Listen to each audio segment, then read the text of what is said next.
আজ পালিত হচ্ছে ফুলবাড়ী ট্র্যাজেডি দিবস।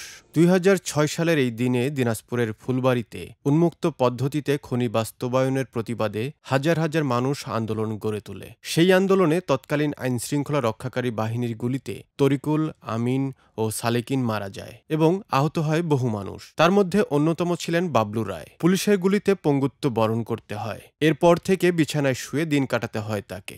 দীর্ঘদিন অতিবাহিত হলেও ফুলবাড়ীবাসীর সাথে চুক্তি করা ৬ দফা এখনও বাস্তবায়ন না হওয়ায় হতাশ আহত নিহতদের পরিবার ও আন্দোলনের সংশ্লিষ্টরা। ফুলবাড়ী ট্র্যাজেডির সেই গুলির ক্ষত বহন করছে এখনও অনেকে। ফুলবাড়ীবাসীর টানা ৪ দিনের গণ আন্দোলনের মুখে তৎকালীন বিএনপি জামাত জোট সরকার ফুলবাড়ীবাসীর সঙ্গে ৩০ আগস্ট ৬ দফা শর্তে একটি সমঝোতা চুক্তি স্বাক্ষর করেন, যা ফুলবাড়ী ৬ দফা চুক্তি বলে পরিচিত।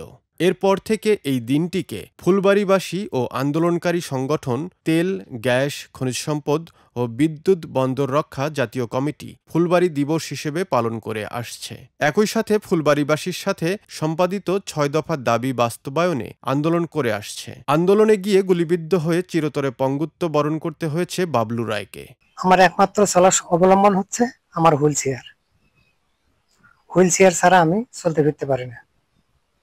যে কারণে আন্দোলন করতে গিয়েছিলাম ফুলবাড়ী কয়লা খনি আন্দোলন এবং জাতীয় সম্পদ রক্ষার আন্দোলন, কিন্তু সেটা আজও ফুলবাড়ী ৬ দফা চুক্তি বাস্তবায়ন হয়নি। তো আমার জীবনটা কষ্টই চলে যাচ্ছে যাক, কিন্তু আমার একটাই দুঃখ যে ফুলবাড়ী ৬ দফা চুক্তি বাস্তবায়ন হলো না এবং আমি যে একটা আহত ভাতা সরকারের কাছে দাবি জানাইছিলাম যে আহত ভাতা একটা পাবো, সেটাও আজ পর্যন্ত আমি পাইনি। কোনো সুযোগ সুবিধা কোনো সরকারের পক্ষ থেকে আমাকে দেওয়া হয়নি। ৬ দফা চুক্তি বাস্তবায়ন ও হতাহতদের সরকারিভাবে সহযোগিতার দাবি জানিয়েছেন তেল, গ্যাস, খনিজ সম্পদ ও বিদ্যুৎ বন্দর রক্ষা জাতীয় কমিটির স্থানীয় নেতারা। ফুলবাড়ী কয়লা খনি রক্ষার জন্য যে আন্দোলন সৃষ্টি হয়েছিল ফুলবাড়ীতে, সেই আন্দোলনে ২০০৬ সালের ২৬শে আগস্ট ৩ জন শহীদ হয়। তারা বিভিন্ন ধরনের হামলা মামলায় তাদেরকে হয়রান করা হচ্ছে। আমি একজন মানুষ হিসেবে বলবো এটা ঠিক হচ্ছে না।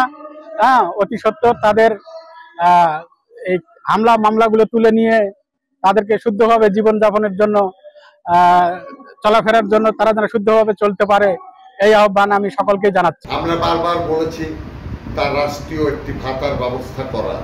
আমরা টিওনো অফিসে গিয়েছিলাম, হচ্ছে বাংলাদেশের আমলাতান্ত্রিক জটিলতায় আজও হয়ে ওঠে।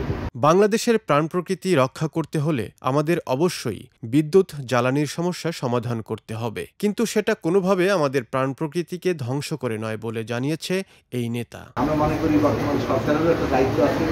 ২০০৬ সালে এখানে ফুলবাড়ীতে যে গণঅভ্যুত্থান হয়েছিল, জনতার যে সংগ্রাম, এখানে ছাত্র, শ্রমিক, কৃষক, এখানকার সর্বোপরি সমস্ত মানুষের যে বিরাট উত্থান ঘটেছিল, সেই আন্দোলনকে আমাদের ধারণ করতে হবে এবং এইসব অনেক আন্দোলনের স্রোতই একটা মোহনায় মিলিত হয়ে ২৪শে গণঅভ্যুত্থান তৈরি হয়েছে, যেখানে আমাদের হাজারো ছাত্র, শ্রমিক, তরুণরা তাদের জীবন উৎসর্গ করেছেন একটা নতুন বাংলাদেশে একটা নতুন যাত্রা দেখার জন্য, বাংলাদেশকে নিয়ে একটা নতুন স্বপ্ন তারা বাস্তবায়ন করছে। সেই জায়গায় অবশ্যই পরিবেশ প্রকৃতি রক্ষা করা এবং মানুষের জীবন রক্ষা করা এবং আমাদের সকলে মিলে উন্নতির জায়গা নিশ্চিত করা। দিবসটি পালন উপলক্ষে আজ সকালে এক শোক র্যালি শহর প্রদক্ষিণ করে ছোট যমুনা নদীর তীরে অবস্থিত নিহতদের স্মরণে নির্মিত স্মৃতিস্তম্ভের কাছে গিয়ে শেষ হয়। পরে সেখানে নিহতদের প্রতি শ্রদ্ধাঞ্জলি অর্পণ ও স্মরণসভার আয়োজন করা হয়।